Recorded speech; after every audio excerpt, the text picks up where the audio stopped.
They say that Boston is a small town masquerading as a big city. And you know something? They're right.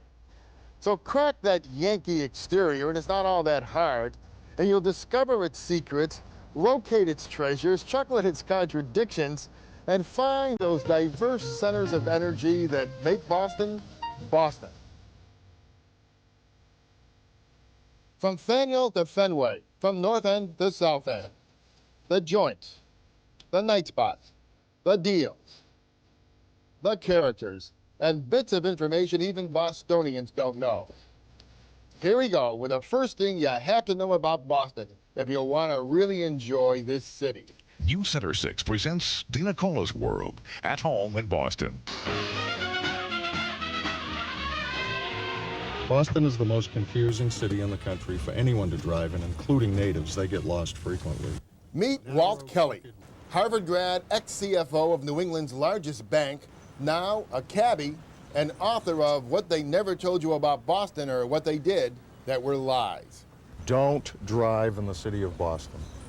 You either walk, you take the T, or you take a taxi. Narrow, crooked, one-way streets, badly marked. And once you get there, if you find it, there's absolutely no place to park. A walking encyclopedia of Boston history, Walt loves his city. Nowhere will you find a more knowing guide.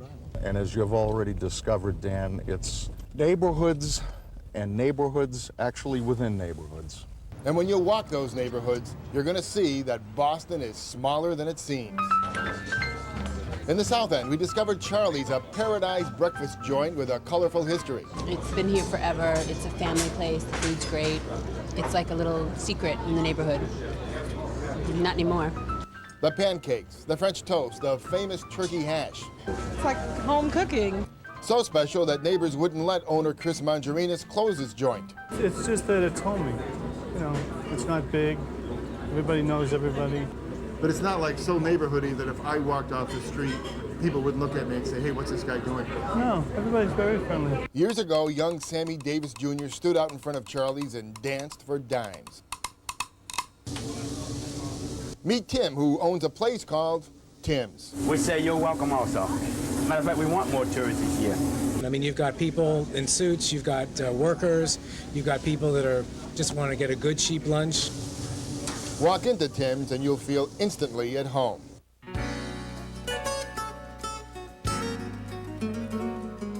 Though there are hundreds of them all over Boston, it was in the South End that we found our favorite bed and breakfast, the Clarendon, smack in the middle of the largest collection of Victorian row houses in America. There's a guest room on the first floor and then 2 guest rooms on the ground floor.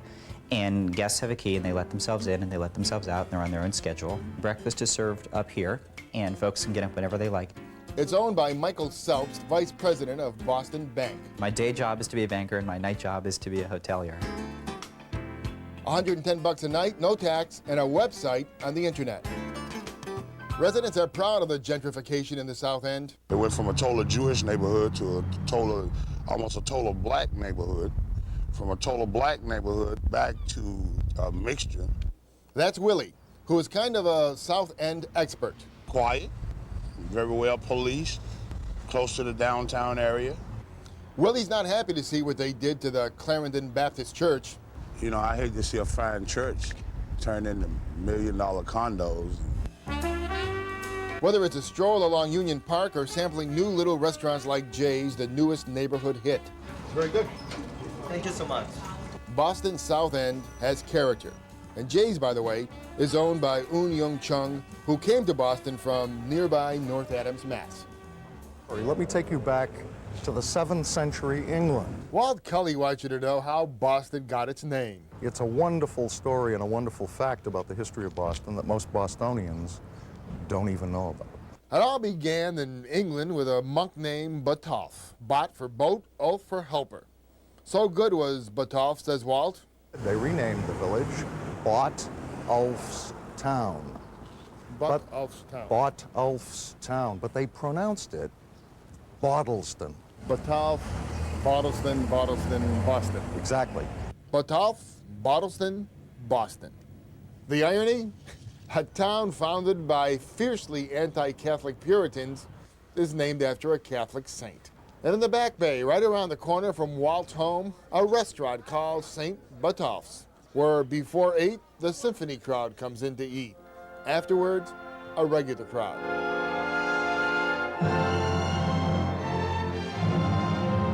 Right around the corner, Symphony Hall, home of the renowned Boston Symphony led by Maestro Seiji Ozawa. The orchestra's manager, Kim Smedvey, a native of Slingerland. And contrary to the myths about sellouts, there are always tickets available. Sometimes it's very last minute. We also have special seats on sale the day of a performance. Very reasonable, some for $6. Never assume that we're sold out. And that, by the way, goes for the Boston Pops when it's in town as well. Now, you want guaranteed size-splitting fun at the theater?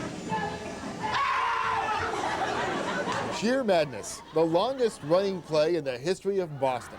Owned and produced by Bruce Jordan, a Pittsfield native, Schenectady resident. 1978, first time, Lake George, New York, Lake George Dinner Theater. That's where I first saw and reviewed the play, and then, along with Albany's Marilyn Abrams, Jordan bought the rights. It's a perfect combination of a murder mystery and a comedy. From Lake George to Boston to Philly, Chicago, Rome, Barcelona, Madrid, Tel Aviv, dozens of other cities all over the world, Sheer Madness. But it's in Boston, where each night Sheer Madness sets a record. And boy, will you have fun. Okay, so let's say you're in your 20s and you want to meet someone. Maybe you want to go on a first date. How about an adult playground?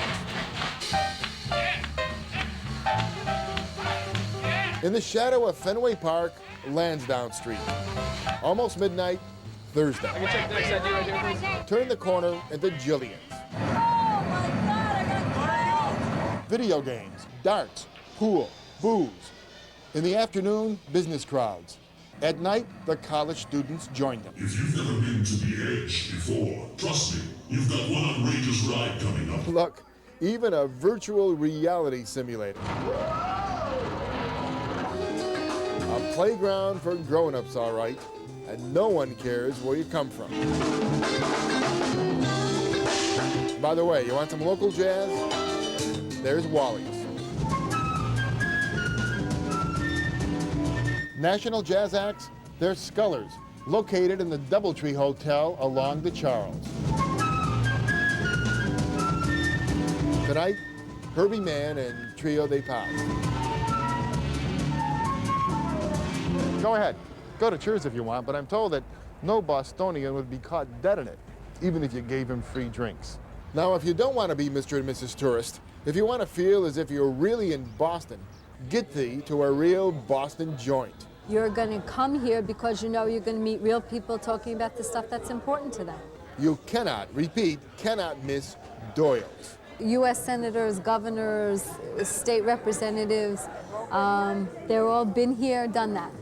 And it goes back. Back to Honey Fitzgerald, JFK's granddad, and James Michael Curley, and right through to Governor Weld. Any candidate with sense makes a pilgrimage to Doyle's. You come in Doyle's and you can come in and you can see black, white, Hispanic, gay, lesbian, families, kids. No one bats an eyelash, no one ever says anything, there's never any problems, everyone gets along. It's kind of the way everything should be. It's about family and tradition, and that all neighborhood bars are the place where you go to hear people's stories and to get information. What high school did you graduate from? Ichabod Crane Central High School. Marie Turley from Nairville, south of Albany, now Executive Director of Women's Commission, City of Boston. Another Cheers alternate, Sevens. This is the quintessential local place for the Beacon Hill area. Sevens on Beacon Hill. You get a lot of college students, you get some people from the hospital, you get some people from the State House, some people from City Hall. You could be talking to anybody. You could be talking to a taxi driver or a doctor. It starts off sort of a kind of a real local, people getting off work during the day, and at night a lot of people come from other parts of the city, kind of yuppifies the place at night.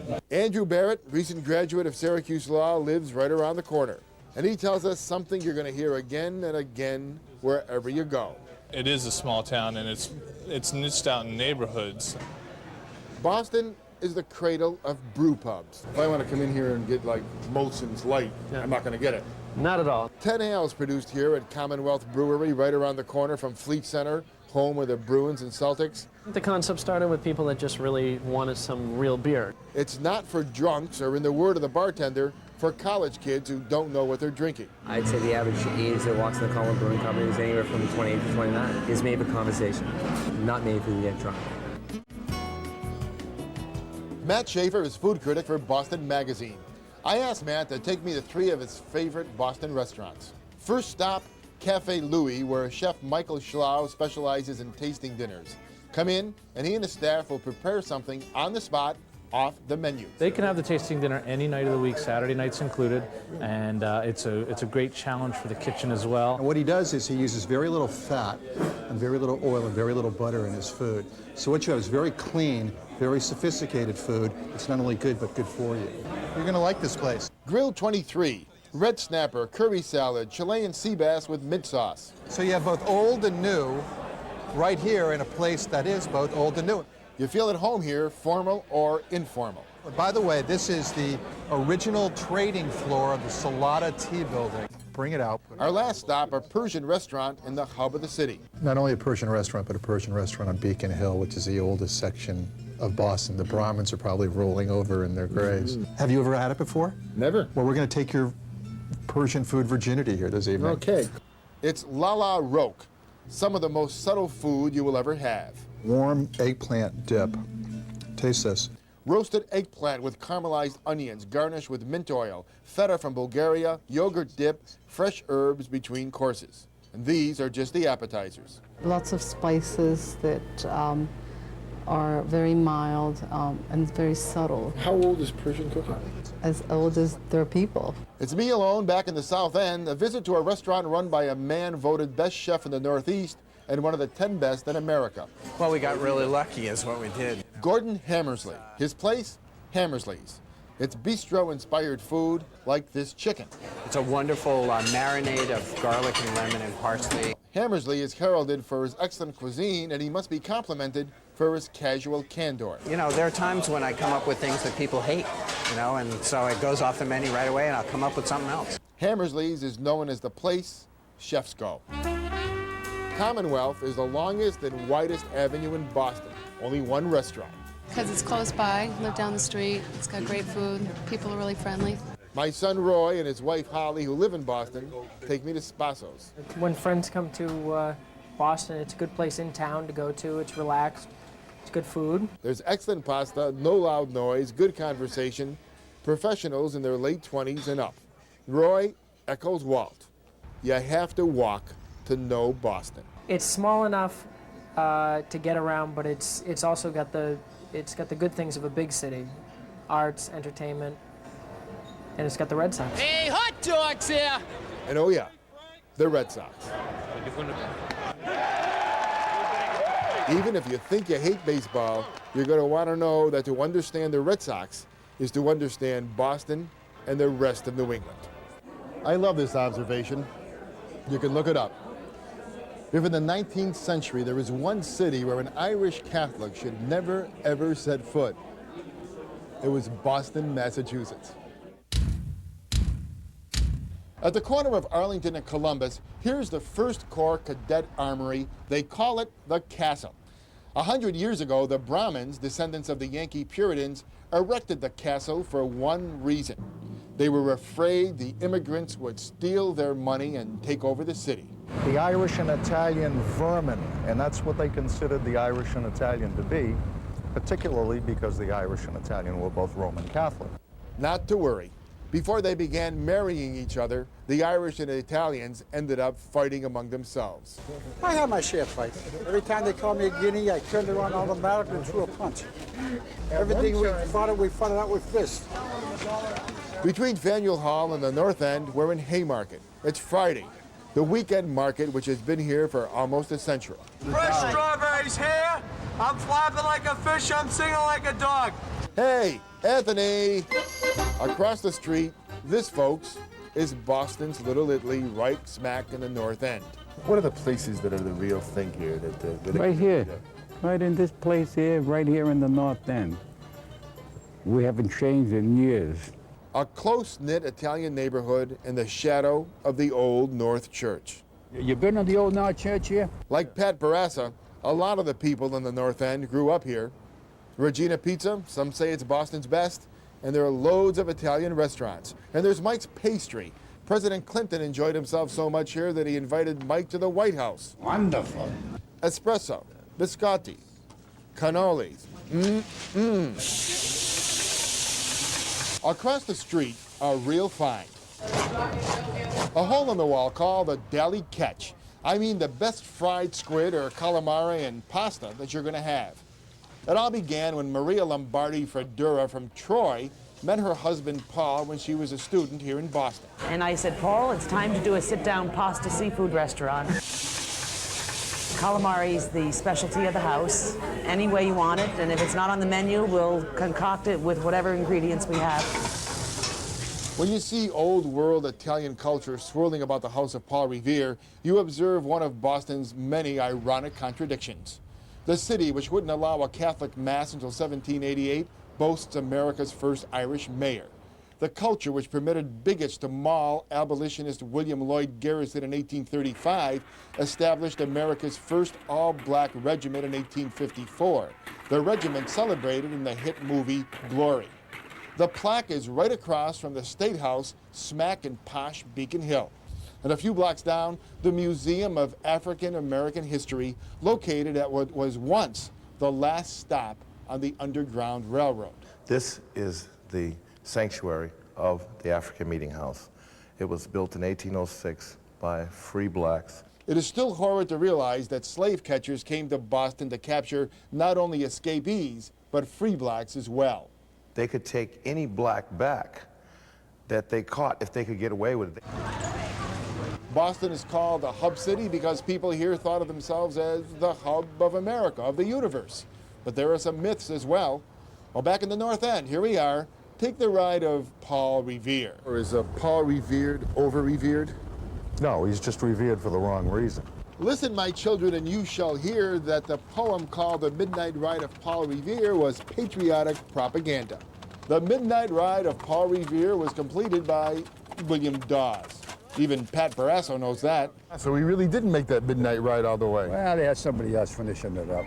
And as we approach the Bunker Hill Monument, Walt reminds me of another little mistake. This is the Bunker Hill Monument, and it's not even on Bunker Hill. No, it's on Breeds Hill. They got the name wrong. We erected the monument in honor of a battle that we lost. Bunkers Hill is in Charlestown, an Irish working-class neighborhood. One thing you say about Charlestown is, well, men are men and the women know it. Sorry. They told me I'd have a hard time in a place like Sullivan's, and yes, this fellow in the corner watching the Red Sox game was adhering to the town's code of silence. But once they sense you're not looking for trouble... Well, the reputation the town used to have, people are hesitant to come in here. But after the first time coming in here, they love the place. There are no strangers here, it's just friends that haven't met yet. These are the townies, and it's a widely held observation that Charleston townies want nothing to do with new, yuppie, upscale inhabitants. New ones coming in, they call them townies. But townies like Jack Sullivan, his dad, his sister, and the friends know that change is inevitable, and they say anyone is welcome. Change is good. Sullivan's is more like Cheers than Cheers. I'm coming back. Charlestown at night. A block down from Sullivan's, a Boston landmark. The Warren Tavern. Built in 1780, it's the oldest tavern in the country. This is a cozy drinking place and eatery for singles and for families. The busiest day we had this past year was the first snowstorm we had. It was on a Monday, and all the businesses were closed around here, and everyone was singing songs. Boston has absorbed people from other cultures and from other lands. Yet, if you live here long enough, whether you're from Ireland or Italy or Iran, a bit of New England seeps into your blood. Even if your parents did not come over on the Mayflower, live here in Boston long enough, and that gray cloud of puritanical propriety and distance will descend upon you. That's what it's about in a small town masquerading as a big city. Take that lesson under your wing, walk the neighborhoods, and sop up that small town feel. Then you might even make some friends. Go ahead, man. In Boston, they call the subway the T. This is a whole lot easier to figure out than the New York subway map. Park Street Station is an institution. This is a famous station, isn't it? It's the first one in America. You're proud of that, aren't you? Yeah, we are. My favorite stop is Kenmore. Right around the corner, a miracle. If you doubt that the Puritan mentality has abandoned Boston and New England, take thyself to Fenway Park. Been here since 1912, right in the middle of the city, home of the Boston Red Sox. This is the only place in the world that I can come and feel like a kid again. But it's also a symbol of that classic Boston, New England sense of doom. Nowhere will you find a more beautiful gem of a park, nowhere will you find more knowledgeable fans, and nowhere will you encounter such resolute resignation to fate. Take it from a kid who grew up knowing things would always go wrong because he rooted for the Red Sox. Our environment, New England. To suffer. To suffer. And why do you keep on doing it? Because I love it. Every time things look up, we Sox fans know something will happen. Bucky Dent's cheap home run in '78 made grown men cry. You were grown up then. Oh, absolutely. And you still cried? Oh, absolutely. A ball between Bill Buckner's legs in '86 will forever remain Boston's Good Friday. It's been happening since 1918, the last time the Sox won a World Series.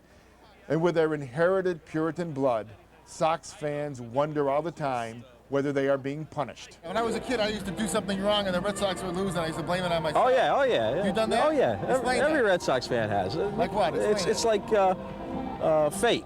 Like Mike Cal from Guilderland, fans keep on coming back for more, dangling their hopes over a fire of retribution. You don't have to like baseball to enjoy yourself at Fenway, and that's because games here are rituals. The Red Sox are Boston's religion, key to fathoming Boston's wary attitude. But Boston is a tough town, isn't it? Yes, it is. But it's one of those towns that when they take you to their heart, they love you. There is a silence. It reminds me of Paris a little. Paris, no one ever talked to you very much. But they do open up. Does anyone go to Boston without making a pilgrimage to this cellar of consumer ecstasy? Don't impulse shop? No, look around. And you come here every day? Yep, my lunch. It's almost like a little gambling game here, isn't it? Yeah, that's what it's all about. 1908, William Filene invented the automatic markdown basement that has been popular for almost a century, copied all over the country. Filene's basement in downtown Boston, where you see faces of studious concentration every day, and is a place where dates are everything. The longer the merchandise is around, the cheaper it is. So if this suit is still here 28 days from now, it'll be 75% up to $499. Look at this here. Luigi is ecstatic. A $145 shirt has been here for over 28 days. So this comes $6? $6. Can you believe that? You're not even buying it and it makes you happy. No, it's no fit to me. See, when my daughter was in college here, she said she'd come and scour and then find something with maybe 3 days left for a discount, and she'd put it way on the bottom and hope nobody would ever see it, and then 2 days later, she'd get an extra 25%. The thrill of the deal, gambling that no one will buy the garment you love before the next discount date. From Filene's, you can walk to the Boston Common, stroll, meditate, or people watch. Around the corner, good afternoon. Welcome to the Tremont Tea Room. the Tremont Tea Room, where you can sip tea, have your tea leaves read, or have your tarot cards read by resident psychics. It started basically during the Depression as a way of giving people hope for the future. There's a contract coming up for you, and it should be coming up very shortly. This is going to triple for you in money. Boy, I like this place. They tell me that Newbury Street is Boston's hippest avenue. It's got a very young student population from all the major schools around here. It has international boutiques as well as local small shops. Newbar Hagopian runs a bed and breakfast here on Newbury. Smart move, Newbar. But there are more than boutiques on Newbury. So you want to know who you are, where you come from, how far you go back? Do I have a place for you?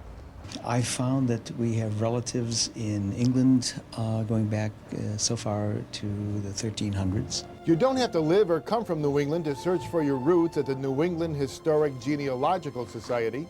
A lot of people stop in when they're on vacation, or they come here specifically to do research. Who is this for? This is for everyone. We've been to the genealogical libraries in Vermont, New Hampshire, and we're missing like a 10-year span. Jan Plum from New Jersey just learned she has Jewish blood. I would like to find out, for instance, the boat that he came over on, the day that he arrived. Could you help me with that? Sure, we could. With access to material all over the world, researchers will help you search for your roots. $10 a day, $50 for a year's membership with even more privileges. The Museum of Fine Arts is a Boston landmark, but tourists often pass up this gem. She just was a woman that was ahead of her time, that knew what she loved, what she wanted to give to people in Boston, and she went about doing it. She is Isabella Stewart Gardner, and a short walk away from Fenway, the Gardner Museum, which remains the way she designed it, right down to the placement of each painting. So nothing can be added, nothing can be taken away. It's like a 19th century time capsule. Some visitors just come to sit in the museum's central courtyard. Big. Stay around because now it's time to have fun with the kids. Park the car in Harvard Yard. That's the real Boston accent. Well, that's a fair impersonation of a Boston accent. All right, what is the Boston accent? Well, I just talk normal. Just talk normal, I think, and I guess it's Boston. What kind of an accent do you have? Gee, that's a tough one. You have a Boston accent? I do have a Boston accent. Yes, I certainly do. I park my car in the garage, play cards. Surely the Kennedys have the definitive Boston accent. None of the Kennedys have a Boston accent. They have a Kennedy accent, peculiar to their particular clan, invented by Rose Kennedy. Why? To make them distinctive, to make them different than the usual Irish Catholics that were coming through Boston when there were signs everywhere that said N-I-N-A, no Irish need apply. Whatever the definitive Boston accent may be, do not let anyone tell you you've never been to Harvard Yard because, well, here we are. It's a few blocks from Harvard Square where you will witness a menagerie of tourists, students, professors, and a lot of wannabes. A bona fide intellectual center and a bit of a circus, day or night. In Bartley's, burgers where you can get beef or protein yogurt shakes. It used to be mostly, almost exclusively students, but now it's ex-students with their families, it's tourists. Since 1883, Levitt and Pierce, a tobacco heaven. Downstairs, the showcase, up in the loft, an atmospheric experience. You can bet the Kennedys and lodges spend time here. Spend some time by the Charles watching the skulls, the runners, the walkers, or maybe do some jogging yourself. In this idyllic spot surrounded by Harvard and MIT, you know you are in the premier educational center in the nation. You're in an environment which cares about learning, a place that cares about kids and the way kids learn. You can spend an entire day taking your kids to places you and they will love. David just turned 3. He's my grandson. There's Jeff, my son, David's dad. We're at the Computer Museum, a kaleidoscopic delight. The Computer Museum is about how people and computers interact. 3-year-olds are mostly awed here. Older kids come to play, learn, investigate, or try to trick their robots. Whoa, that was a bad measurement. Please stand still. Whoa, I can't fool it. Another place to investigate, the Science Museum, where kids can use the inductive method to understand principles of mass, weight, probability, and resistance. For little kids, the Command Module and Tyrannosaurus Rex. For older ones, sites like Galileo's Drop Stop. And oh yes, there's the inimitable aquarium where we visit a hands-on place called Edge of the Sea. It's a touch place. It's the best place for kids to come. Experts are around to answer questions, and kids are mesmerized by creatures like Myrtle the turtle. There is only one maparium in the world, and it's the brainchild of Christian Science founder Mary Baker Eddy. Stand in the middle of this acoustically amazing miracle, and you are right in the middle of the world. They can look down here and see the different Antarctic archipelagos that are down there. Look left, that's where most of you are. It's the world as it was in 1938. And folks, a visit to the maparium is free. Let's go outdoors. The Franklin Park Zoo, do not walk here, make sure you drive. They have animals here? Yeah. Yeah? What's your favorite one? Gorillas. Gorillas? David and I love gorillas, And this one puts on a show for us. We love these creatures too. If it's one, it's a hippopotamus. If it's two, it's hippopotami. Can you say hippopotami? And finally, do not miss a trip to Boston Public Garden. A great place to walk, and better yet for kids, a visit to the ducks in honor of Robert McCloskey's book, Make Way for Ducklings. Big, big, big. You wanna go in here? And then, of course, a ride on the swan boats. Have we shown you everything there is to know about Boston? Of course not. I only hope we've made it easier for you to have a good time and do some exploring of your own. And by the way, if you do visit some of the places we've taken you to, tell them we said hello. I'm Dan DiNicola.